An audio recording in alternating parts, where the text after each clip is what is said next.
True life is not fellowship, it's discipleship. It's not living, it's life. It's not religion, it's kingdom.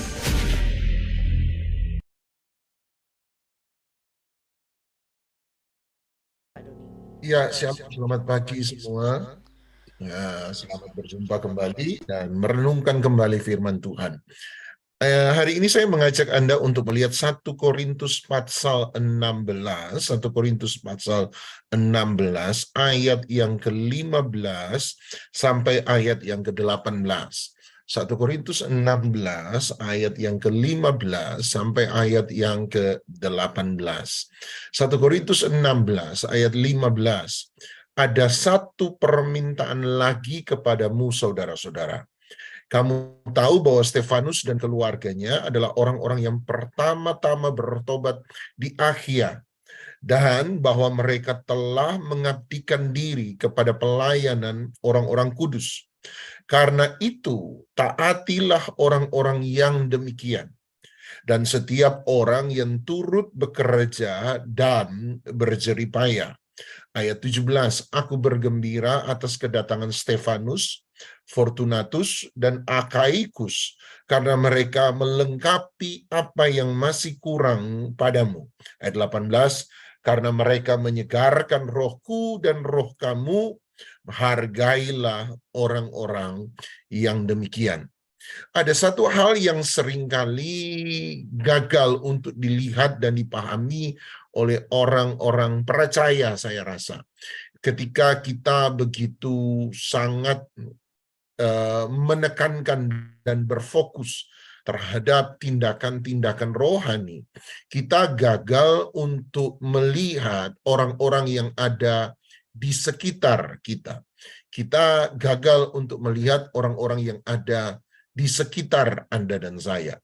Anda ingat bahwa ketika kita membahas tentang 3 perumpamaan Tuhan Yesus di Matius 25, dia memberikan kepada kita 3 perumpamaan yang saya pribadi percaya bahwa 3 hal ini bicara tentang 3 hal yang diberikan Tuhan kepada setiap orang. 3 hal dalam perumpamaan 25 is the currency buat saya adalah mata uang kerajaan surga, mata uang kehidupan kepada setiap orang. Setiap orang akan memiliki 3 hal ini, dan setiap orang akan diminta pertanggungjawaban terhadap 3 hal yang Tuhan berikan kepada mereka. Nomor 1, waktu, perumpamaan tentang 5 gadis bijaksana dan 5 gadis bodoh. Nomor 2 adalah talenta, kemampuan, sumber daya, dan perumpamaan tentang talenta. Dan yang ketiga, perumpamaan tentang penghakiman terakhir, pemisahan antara kambing dan domba, bicara tentang orang. Jadi setiap manusia itu akan diberi 3 currency, 3 mata uang dalam kehidupan ini. Dalam kerajaan surga ada 3 mata uang. Nomor 1, waktu. Nomor 2, talenta, kemampuan. Dan nomor 3 adalah orang. Bagaimana kita memperlakukan 3 hal ini, satu kali akan diminta pertanggungjawaban. Perhatikan, dari 3 hal ini, uang tidak termasuk di dalamnya. Uang tidak termasuk di dalamnya. Dia bicara soal waktu, dia bicara soal kemampuan, dia bicara juga soal orang. Jadi saya percaya Anda harus begitu kaya, Anda harus jadi kaya dalam 3 hal ini.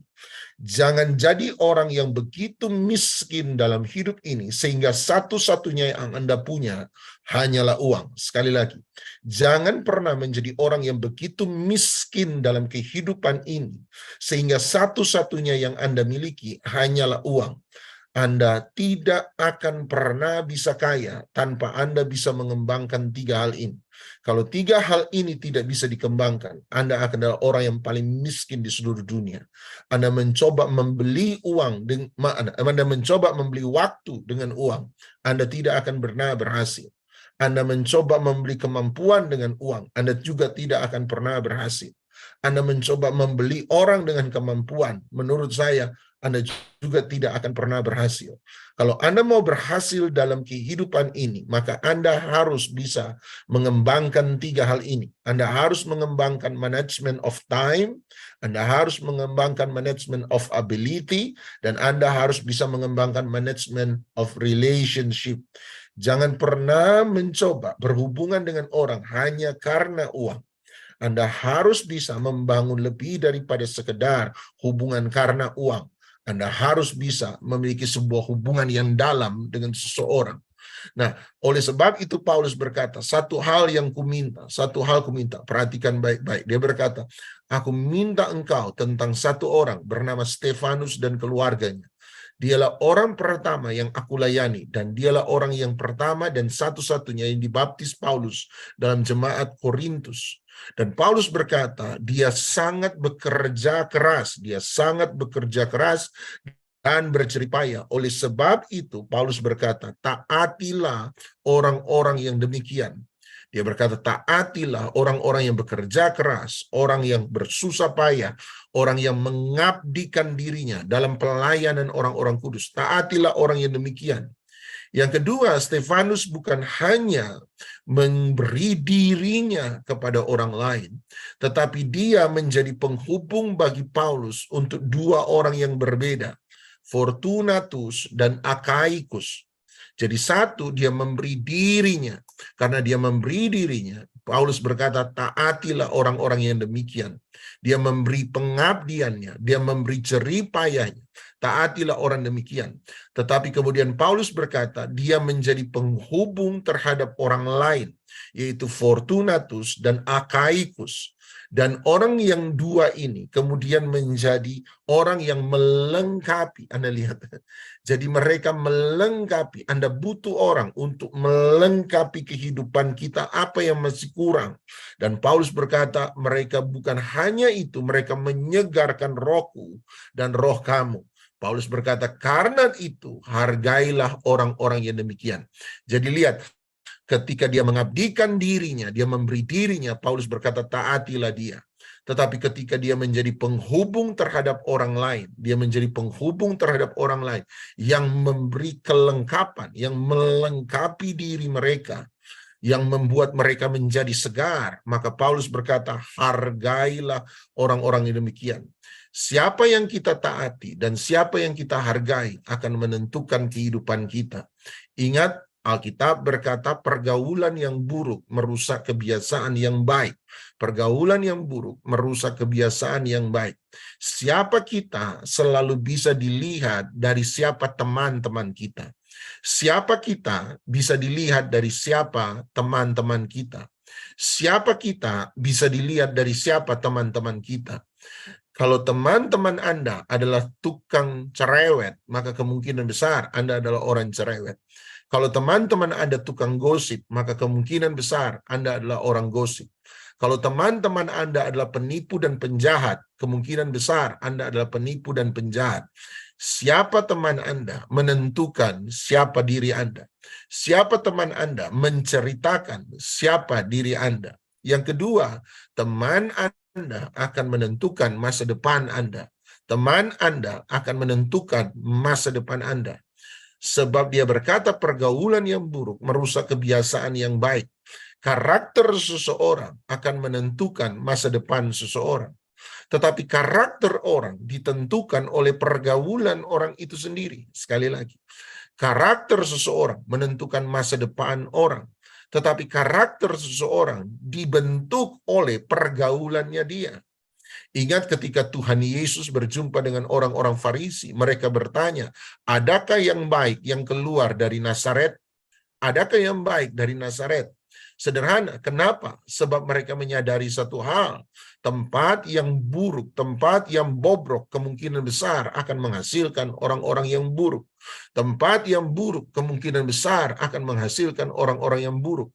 Tempat yang bobrok kemungkinan besar akan menghasilkan orang-orang yang bobrok.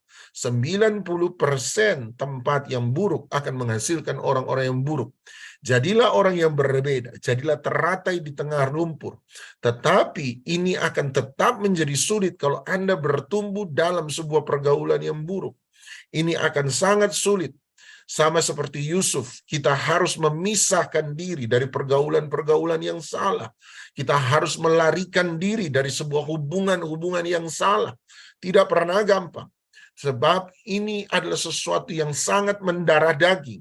Sebab tempat yang buruk, pergaulan yang buruk akan membentuk karakter seseorang. Dan karakter orang akan menentukan masa depan. Berarti pergaulan Anda menentukan masa depan Anda. Nah, hari ini saya akan bicara tentang 4 jenis orang. 4 jenis orang yang harus dimiliki oleh setiap orang. Ingat tadi saya katakan, jangan pernah Anda menjadi begitu miskin sehingga satu-satunya yang Anda punya hanyalah uang. Anda tidak punya teman, Anda tidak punya sahabat, Anda tidak punya orang yang bisa diandalkan. Siapa orang yang hari ini kalau Anda telepon jam 2 malam, minta bantuan kepada orang itu, bersedia keluar dari kamar mereka, bersedia keluar dari rumah mereka untuk menolong Anda. Kalau Anda tidak punya orang-orang seperti itu, maka Anda adalah orang-orang yang paling miskin di seluruh dunia. Anda mungkin kaya, tetapi Anda tidak punya seseorang yang bisa Anda andalkan. Anda tidak bisa ganti, Anda tidak bisa bayar. Siapa orang-orang yang bersedia berdiri bagi Anda? Siapa orang-orang yang bersedia untuk mati bagi Anda? Siapa orang-orang yang bersedia berjalan bersama-sama dengan Anda di masa-masa paling sukar? Kalau Anda tidak punya orang-orang yang demikian, maka Anda adalah orang yang paling miskin di seluruh dunia, walaupun Anda punya banyak uang. Sekali lagi, tolong ingat ini baik-baik. Jangan pernah jadi begitu miskin sehingga satu-satunya yang Anda punya hanyalah uang.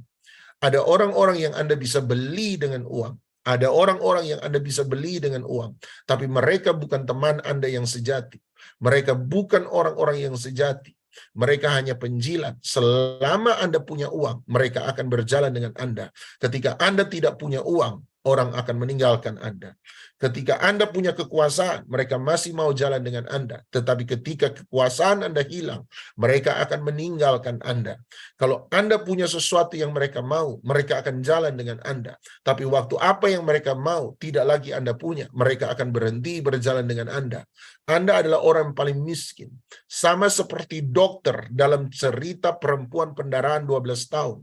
Ketika sang perempuan masih punya uang, dokter mau mengobati dia. Walaupun mereka tahu mereka tidak bisa mengobati perempuan itu. Lucu ya, mereka tahu mereka tidak bisa. Tetapi karena dia punya uang, maka mereka akan mencoba segala cara supaya mereka bisa mengkuras uang yang dia miliki.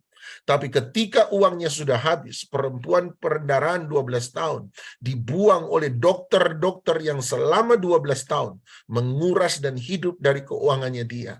Dan Anda akan seperti perempuan 12 tahun. Anda terseok-seok di jalanan, Anda tidak punya seseorang untuk menolong Anda. Jangan jadi begitu miskin sehingga yang Anda punya hanyalah uang. Tolong ingat prinsip ini. Tolong ingat baik-baik prinsip ini. Semua berkat berasal dari Tuhan melalui orang lain untuk orang lain. Semua berkat berasal dari Tuhan melalui orang lain untuk orang lain. Jadi Tuhan selalu butuh 2 orang. Orang yang dia bisa pakai untuk memberkati orang lain dan orang yang akan menerima berkat itu sendiri. Semua berkat berasal dari Tuhan, tetapi selalu melalui orang lain untuk orang lain. Kalau Tuhan mau menolong Nita, maka Tuhan akan menggunakan orang lain untuk menolong Nita. Selalu ada orang tengah yang menjadi jembatan untuk membawa berkat Tuhan kepada orang lain. Selalu ada orang tengah yang Tuhan akan pakai untuk menjadi jembatan menolong orang lain.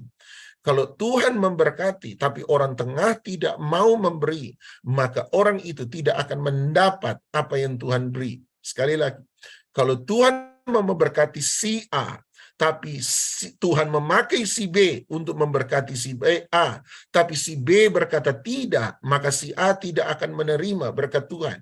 Sebab prinsip dalam kerajaan sorga, Tuhan selalu memakai seseorang untuk memberkati orang lain.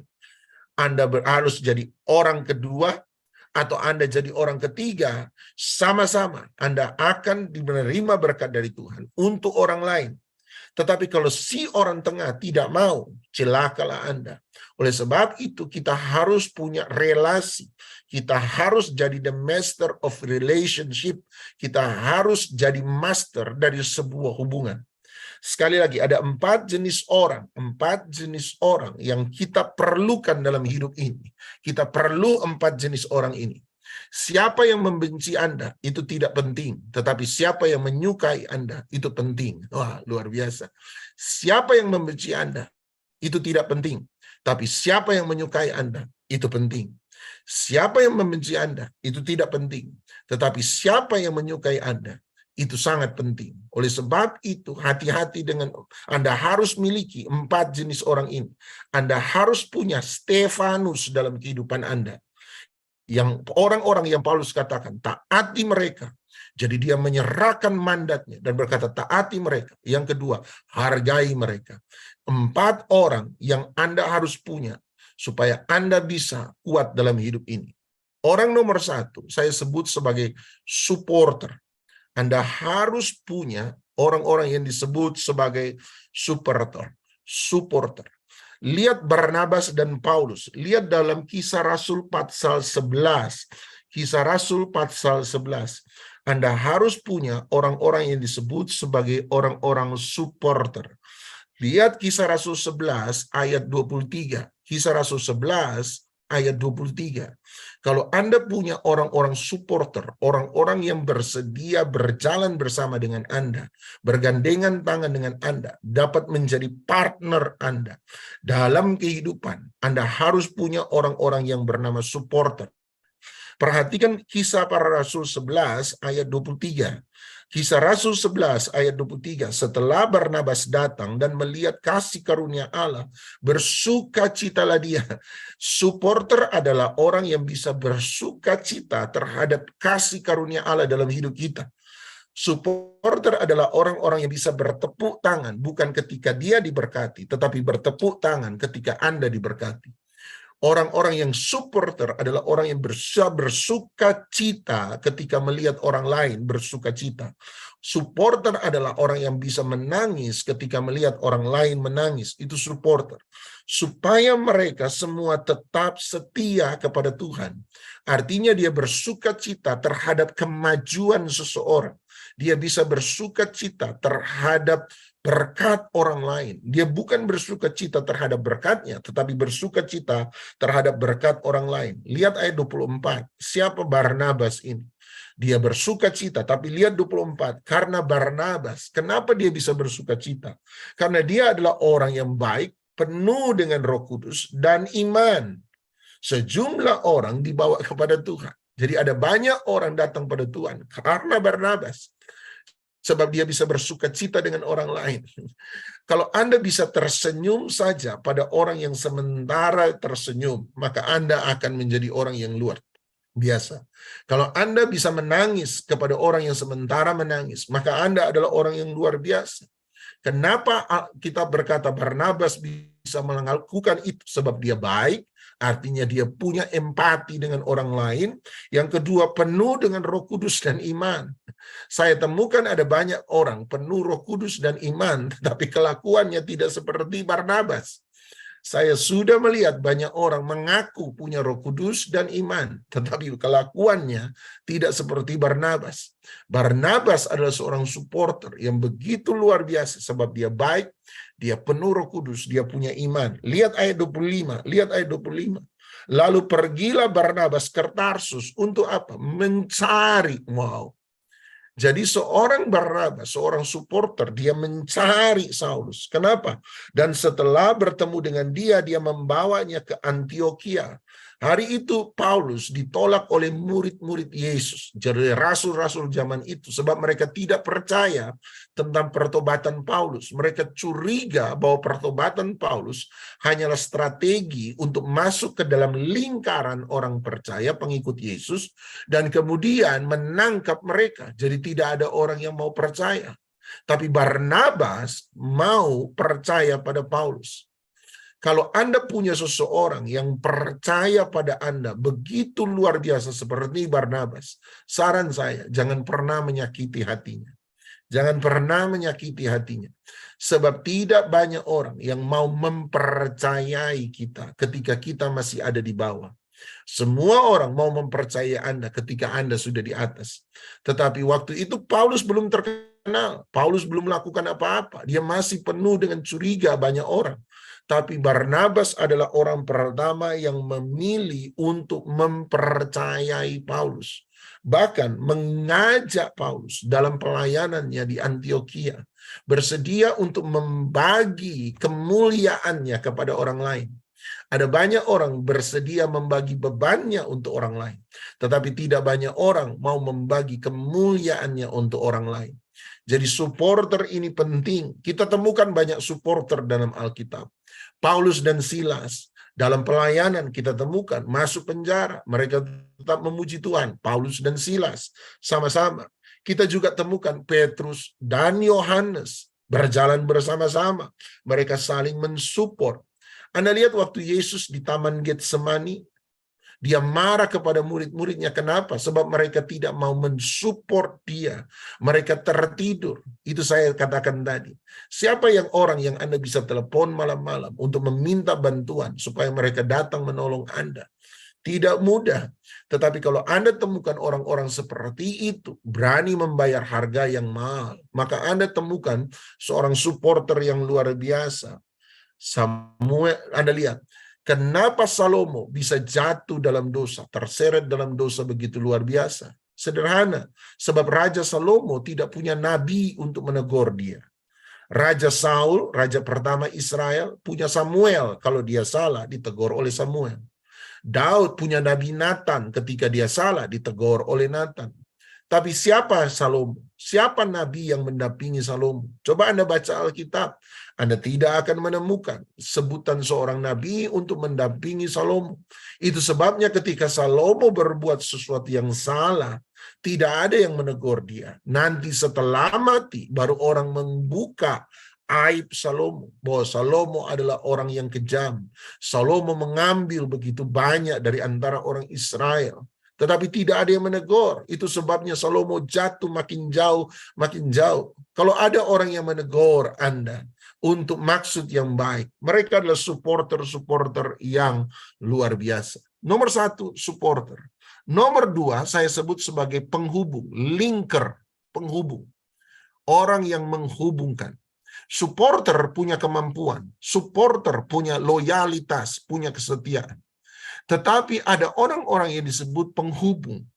Mereka mungkin adalah orang-orang yang Anda hanya ketemu 1-2 kali, orang-orang yang menyukai Anda, orang-orang yang senang dengan Anda, merasa terhubung dengan Anda. Dan orang-orang ini mungkin tidak punya kemampuan yang besar. Mereka tidak punya apa-apa. Tetapi mereka akan menjadi penghubung bagi orang lain yang akan menjadi berkat bagi Anda. Sekali lagi, orang penghubung adalah seseorang yang mungkin tidak punya apa-apa. Mereka tidak punya kekayaan, mereka tidak punya kemampuan yang besar, mereka bahkan malu-malu untuk mendekati Anda, mereka merasa sangat rendah dibandingkan Anda, tetapi mereka punya sesuatu yang Anda tidak punya. Mereka punya informasi yang Anda tidak miliki. Mereka punya sesuatu yang Anda tidak punya. Contoh paling bagus adalah anak budak di rumah Naaman. Dia tidak punya apa-apa. Dia budak di rumah Naaman. Tetapi ketika dia mengetahui bahwa Naaman sang tuan punya yang namanya penyakit kusta, maka kemudian dia memberitahukan, bukan kepada Naaman sebab dia merasa rendah, dia memberitahukan kepada orang-orang yang dekat dengan Naaman, bahwa di Israel ada seorang nabi yang dapat menyembuhkan penyakit kustanya dia. Jadi Anda lihat, sang budak ini tidak punya apa-apa, tidak punya apa-apa. Tetapi dia punya informasi yang tidak diketahui oleh Naaman. Catat baik-baik ini. Jangan pernah menganggap remeh orang, sekalipun orang miskin. Jangan pernah. Sebab jangan-jangan mereka punya sesuatu yang Anda tidak punya. Mereka punya pengetahuan yang Anda tidak miliki. Mereka punya informasi yang Anda tidak pernah tahu. Mereka punya hikmat yang Anda belum memahami. Mereka punya pengalaman yang Anda belum alami. Jangan pernah menganggap rendah orang yang rendah. Jangan pernah menganggap rendah orang yang miskin.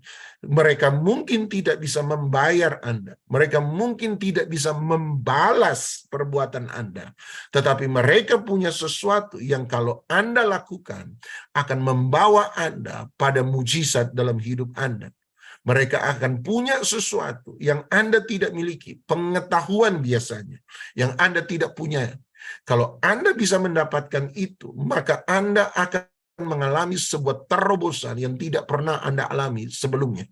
Lukas 22 ayat 7, Lukas 22 ayat 7 mengenai perjamuan makan malam terakhir. Lukas 22 ayat 7, maka tibalah hari raya roti tidak beragi, yaitu hari di mana orang harus menyembelih domba Paskah.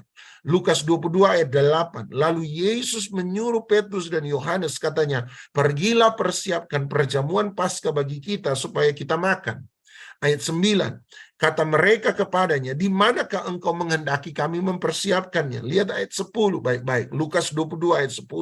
Di mana perjamuan makan malam terakhir harus dibuat? Lihat ayat 10. Jawabnya, apabila kamu masuk ke dalam kota, kamu akan bertemu dengan seseorang yang membawa kendi berisi air. Ikutilah dia ke dalam rumah yang dimasukinya. Jadi mereka hanya perlu orang tengah. Mereka hanya perlu orang tengah. Ingat tadi saya berkata, all the blessing comes from God through people to people. Semua berkat datang dari Tuhan melalui orang lain kepada orang lain. Jadi Anda lihat, mereka hanya perlu menemukan orang yang membawa kendi air. Ikutilah dia, sebab dia bukan berkatmu, dia bukan tujuanmu. Tetapi dia akan membawa engkau kepada tujuanmu. Ikutilah dia ke rumah yang dimasukinya dan katakanlah kepada tuan rumah itu. Dia bukan pemilik rumah, dia hanya orang yang tinggal di situ, menyewa rumah di situ. Tetapi ketika kamu mengikuti dia, dia akan membawa engkau kepada tuan rumahmu. Jangan-jangan orang-orang yang kamu pandang rendah hari ini dia punya akses terhadap destinimu di masa depan.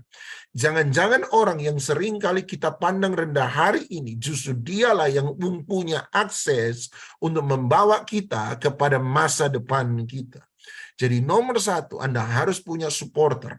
Nomor 2, Anda harus punya linker, penghubung. Nomor 3, Anda harus punya gatekeeper. Anda harus punya gatekeeper. Penjaga pintu gerbang. Orang yang akan membuka pintu pada destiny Anda. Linker, penghubung, membawa Anda kepada pintu gerbang. Tetapi sang yang mempunyai pintu gerbang, dialah yang akan membuka pintu gerbang itu. Contoh paling jelas adalah kisah Esther dan sida-sida yang bernama Hegai. Pintu gerbang pada hati sang raja itu dimiliki oleh Hegai. Hegai tidak bisa mengambil hati raja sebab dia sida-sida. Tetapi Esther bisa.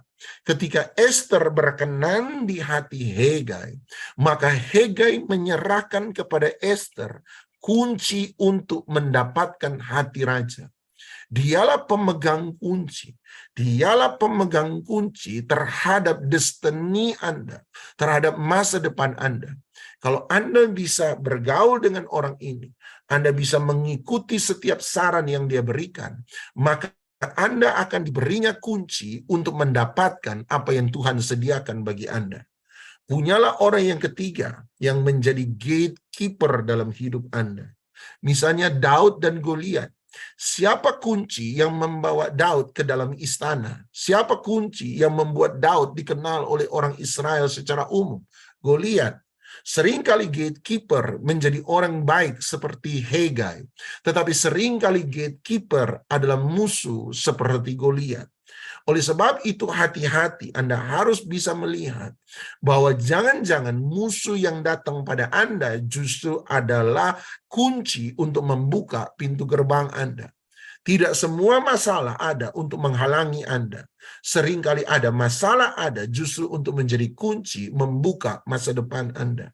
Jangan cepat bersungut-sungut, jangan cepat mengeluh, jangan cepat menyerah. Jangan-jangan Tuhan membawa kita pada satu situasi, justru itu menjadi kunci untuk pembuka masa depan kita. Jadi sekali lagi, 3 orang pertama. 1, supporter Anda. Anda perlu orang ini. Yang kedua, Anda perlu linker, penghubung Anda. Nomor 3, Anda butuh gatekeeper, orang yang akan membuka pintu masa depan Anda. Ingat, all blessing comes from God through people to people. Semua berkat datang dari Tuhan melalui orang lain untuk orang lain. Jadi dia butuh yang ketiga, pembuka pintu gerbang. Hegai bagi Anda. Goliat bagi Anda. Nomor 4 yang terakhir adalah yang disebut weapon bearer, pembawa senjata. Atau tepatnya burden bearer, pembawa beban. Orang-orang yang disebut sebagai burden bearer, pembawa beban, atau weapon bearer, pembawa senjata. Mungkin bukanlah orang-orang seperti supporter yang bisa mendorong Anda untuk maju, yang bisa mendorong Anda untuk berhasil. Bukanlah seperti gatekeeper yang akan membuka pintu gerbang destiny Anda. Tidak. Tetapi burden bearer, pembawa beban, atau weapon bearer, pembawa senjata, adalah orang-orang yang menahan Anda supaya Anda tidak jatuh. Sekali lagi, burden bearer, pembawa beban, mungkin bukan orang-orang yang mendorong Anda bisa berhasil. Mereka bukan orang-orang yang mungkin punya kemampuan bisa menemani Anda menjalani sebuah visi yang besar. Tetapi Anda perlu burden bearer, sebab ketika Anda terpojok, ketika Anda mau jatuh, merekalah orang-orang pertama yang akan menopang Anda supaya Anda tidak terjatuh. Merekalah orang-orang pertama yang akan menopang Anda supaya Anda tidak terjatuh. Yesus punya 12 orang murid, tapi waktu Yesus mati di atas kayu salib, hanya ada satu yang ada di bawah salib, Yohanes, bersama-sama dengan Maria, ibunya. Tidak banyak orang ada di bawah salib Yesus. Tidak banyak orang yang mau bersedia untuk menghibur Yesus. Tidak banyak orang yang mau ada ketika Yesus menangis. Seringkali banyak orang mau ada ketika Anda tertawa, tetapi tidak banyak orang mau ada ketika Anda menangis. Kalau Anda temukan orang-orang yang bersedia ada, menghibur Anda, bersedia menopang Anda ketika Anda sementara sulit dan sukar, maka merekalah burden bearer. Tadi pembacaan kita tentang 1 Korintus. Bagaimana Stefanus membawa Fortunatus dan Akaikus. Dan Paulus berkata, karena mereka menyegarkan rohmu dan juga menyegarkan rohku. Ada saatnya Paulus perlu berhenti dari semua stres dalam pelayanan. Dan dia butuh orang-orang seperti 3 orang tadi yang menyegarkan orang. Mereka menjadi burden bearer-nya Paulus. Mereka menjadi orang-orang yang membuat Paulus bisa tersenyum kembali dan berkata, oke, mari kita jalani lagi. Mari kita berperang lagi. Mari kita maju lagi. Orang-orang seperti pembawa senjata bagi Yonatan. Ketika tidak ada yang mau maju dengan dia, dia hanya membawa 1 orang, burden bearer. Orang yang bersedia untuk memikul beban bersama-sama dengan dia. Orang yang bersedia ada di belakang Yonatan. Dan Yonatan tahu bahwa orang itu tidak akan pernah menusuk dia dari belakang. Orang-orang yang bersedia, dia tahu tidak akan pernah mengkhianati dia. Yonatan hari itu tidak membawa supporter. Yonatan tidak membawa linker. Yonatan tidak membawa gatekeeper. Tetapi Yonatan membawa burden bearer. Orang yang mau membawa beban. Orang yang mau memikul sama-sama. Orang yang mau jadi Simon dari Kirene bagi Tuhan Yesus. Memikul salib Yesus ketika Yesus terjatuh berkali-kali. Siapa yang mau memikul salib? Siapa yang mau jadi burden bearer? Anda mungkin mau dihargai sebagai supporter. Anda mungkin mau dilihat sebagai linker. Orang yang paling tidak berjasa memperkenalkan Anda dengan seseorang yang lain. Orang mungkin mau menjadi gatekeeper, penjaga pintu gerbang, pembuka kunci keberhasilan orang lain, pembuka kunci semua manifestasi karunia-karunia orang lain. Tetapi tidak banyak orang juga yang mau jadi burden bearer. Siapapun Anda harus miliki 4 jenis orang ini. Harus Anda punya. Ada orang-orang yang akan menjadi supporter Anda. Ada orang-orang yang akan menjadi linker Anda. Ada orang-orang yang akan menjadi gatekeeper Anda. Dan ada orang yang mau menjadi burden bearer Anda. Seringkali supporter Anda bisa jadi burden bearer Anda. Seringkali linker Anda bisa sekaligus menjadi gatekeeper Anda. Tapi setiap kita harus punya 4 orang ini. Dan kalau kamu punya 4 orang ini, taatilah mereka dan hargailah mereka, kata Paulus. Jangan pernah lupa orang-orang yang berjasa dalam hidup Anda. Jangan pernah lupa orang-orang yang pernah berbuat baik pada Anda. Jangan pernah lupa. Juru minuman sempat melupakan Yusuf. Juru minuman sempat melupakan Yusuf. Tapi juru minuman menjadi linkernya Yusuf. Itu yang luar biasa. Tapi waktunya Tuhan, dia jadi linker. Dia harus jadi linker. Dan Yusuf menemukan terobosan dalam hidupnya. Anda harus punya 4 orang ini. Anda harus bersedia menjadi 4 jenis orang ini bagi orang lain.